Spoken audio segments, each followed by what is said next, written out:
సుప్రీంకోర్టులో బీసీ రిజర్వేషన్ల కేసు విచారణ నేపథ్యంలో ఢిల్లీలో ప్రభుత్వం తరఫున వాదనలు వినిపించే లాయర్లతో చర్చలు జరిపారు. బీసీ రిజర్వేషన్లపై సుప్రీంకోర్టులో పోరాడుతున్న భట్టి ప్రభుత్వం తరఫున సీనియర్ న్యాయవాదులు వాదనలు వినిపిస్తారని, ప్రభుత్వానికి అనుకూలంగా తీర్పు వస్తుందని ఆశిస్తున్నామన్నారు.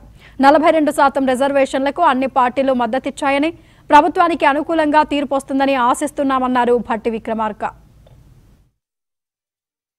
రాష్ట్రంలో ఉన్నటువంటి ఓబీసీ వర్గాలకి 42% రిజర్వేషన్ కల్పించాలనేటువంటి ఆలోచనతో సిపెక్ సర్వే చేసి, ఆ సర్వే ఆధారంగా రాష్ట్ర ప్రభుత్వం కేబినెట్లో నిర్ణయం చేసి శాసనసభలో బిల్లు పాస్ చేసి 42% రిజర్వేషన్ ఇచ్చేయడం కోసం శాసనసభ అది కూడా ఏకగ్రీవంగా అన్ని రాజకీయ పార్టీలు ఆ బిల్లును శాసనసభలో ప్రవేశపెట్టారు.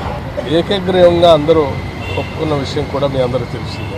దాన్ని బేస్ చేసుకొని రాష్ట్ర ప్రభుత్వం జీవో ఇష్యూ చేసి స్థానిక సంస్థల ఎన్నికలకి పోతున్నటువంటి ఈ తరుణంలో సుప్రీంకోర్టులో ఒక కేసు దీనిపైన వేసినటువంటి దరిమిల సుప్రీంకోర్టులో రాష్ట్ర ప్రభుత్వం తరఫున వాదించి దీన్ని ముందు తీసుకొని పోవటం కోసం సీనియర్ అడ్వకేట్ అభిషేక్ సింఘ్వి గారిని, అట్లాగే ఇతర సీనియర్ అడ్వకేట్లను కూడా రాష్ట్ర ప్రభుత్వం వారందరినీ నియమించుకొని ఈరోజు సుప్రీంకోర్టులో వాదనలు వినిపించడం కోసం వెళ్తూ ఉన్నాం.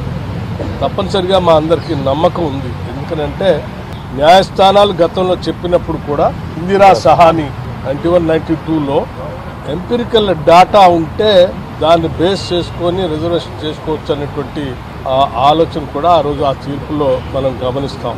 సో దాన్ని చాలా సంవత్సరాలు చాలా రాష్ట్రాల్లో బహుశా దాదాపు స్వాతంత్రం వచ్చిన తర్వాత ఇంతవరకు తెలంగాణ రాష్ట్రంలో చేసినట్టుగా సిపెక్ సర్వే ఎక్కడ చేయలేదు.